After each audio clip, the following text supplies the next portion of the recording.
नमस्कार विद्यार्थी मित्रांनो, ग्रो अकॅडमी या ऍप्लिकेशनवर तुमचं मनापासून स्वागत आहे. आपलं ऍप जर डाउनलोड केलं नसेल तर लवकरात लवकर करा. कागदपत्राची माहिती व सर्व अपडेट आपल्याला मिळून जाणार आहे. विद्यार्थी मित्रांनो लक्षात घ्या, आता मेंटरशिप बॅच लॉन्च केली का सर? अजिबात नाही, करणार पण नाही. मार्गदर्शन शिक्षक भरतीमध्ये फ्री मध्ये असणार आहे मित्रांनो, लक्षात घ्या. आपला क्लास आहे TIT एक्झामचे क्लास घेतोय आपण. आतापासून ज्यांना शिक्षक व्हायचे त्या क्लासला जॉईन करू शकता. तुमचे क्लास पेएबल असेल पण मार्गदर्शन फ्रीच असेल. कागदपत्राचं मार्गदर्शन असेल, इंटरव्ह्यूला मुलाखतीला जायचं मार्गदर्शन असेल आणि शिक्षक भरतीमध्ये जे काही अडथळे आहेत किंवा JR आहेत ते समजून सांगितले जाणार आहेत वेळोवेळी. त्याच्यामुळे लवकरात लवकर आपल्या चॅनलला सबस्क्राईब करायचं आहे. विद्यार्थी मित्रांनो लक्षात घ्या, पवित्र पोर्टलला एक अपडेट आलेला आहे की पवित्र पोर्टलच्या माध्यमातून जवळपास 15 ते 18,000 पदसंख्या भरली जाणार आहे. किती? 15 ते 18,000 पदसंख्येची भरती असणार आहे.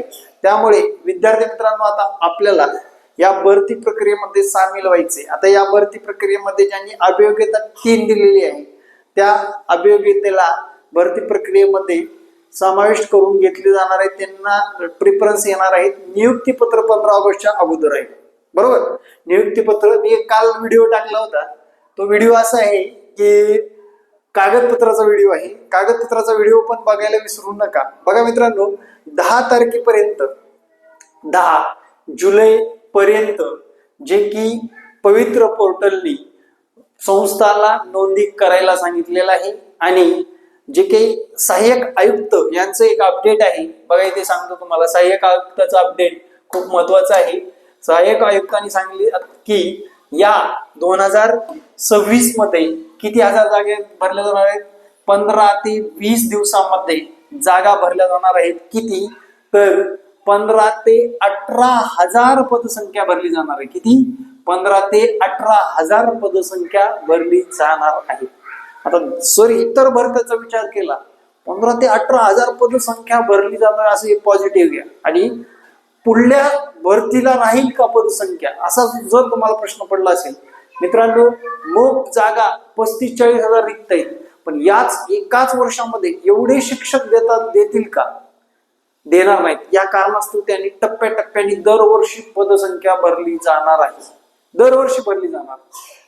मग फक्त प्रोसेस मध्ये राहणार, कंटिन्यू या भरती प्रक्रियेला खंड पडणार नाही.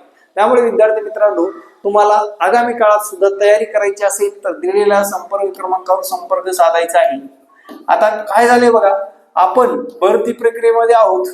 भरपूर दिवस झाला आपलं DED बेड चाललेलं आहे. अरे 25, 22, 23व्या वर्षी सुद्धा TIT एक्झाम 3 दिलेले. आजच वर्ष 24 वर्ष वय असणाऱ्या विद्यार्थिनीने कॉल केला. मार्क आहे TIT मध्ये 146. किती मार्क आहेत? 146. म्हणजे 24व्या वर्षी ते शिक्षक होणार आहेत. लक्षात घ्या. आपण काय करत बसतोय? आपण अभ्यासाला वेळ का देत नाही याच्याकडे जाणीवपूर्वक लक्ष द्या. आता नाही, गेला तो ट्रेंड. हे नवनियुक्त अभ्यास करणारे पुढे येते. त्यामुळे अभ्यासाकडे जाणीवपूर्वक लक्ष द्या. टेट 4 द्यायची असेल तर शिक्षकांना विनंतीच आहे, जेणेकरून आपल्या हातातला संधी जाणार नाही. ठीक आहे, अभ्यास पूर्ण. आणि काय कॉम्पिटिशन तर तुम्हाला माहिती आहे. आता TITचा सिलेबस पण घेऊन आलेलो आहे मी आज. TITचा सिलेबस अभियोग्यते 60% आहे, बुद्धिमत्ता 40% आहे, 120 गुण हे कशाचे आहेत?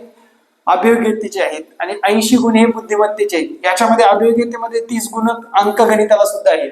म्हणजे 110 गुणाला रिझनिंग आणि मॅथ आहे. किती गुणाला? 110 गुणाला रिझनिंग मॅथ आहे. तर मॅथ रिझनिंग हा 1-2 दिवसात आपला विषय परफेक्ट व्हायचा आहे का? 2 महिन्यात व्हायचा आहे का? त्याला किमान 6 महिने तरी आपल्याला देणं गरजेचं आहे. 6 महिने किमान बोलतोय. 6 महिने तुम्हाला त्या विषयाचा सविस्तर व्यवस्थितरित्या अभ्यास करणं गरजेचं आहे. तर आणि तरच आगामी काळामध्ये आपण शिक्षक होऊ शकणार आहोत.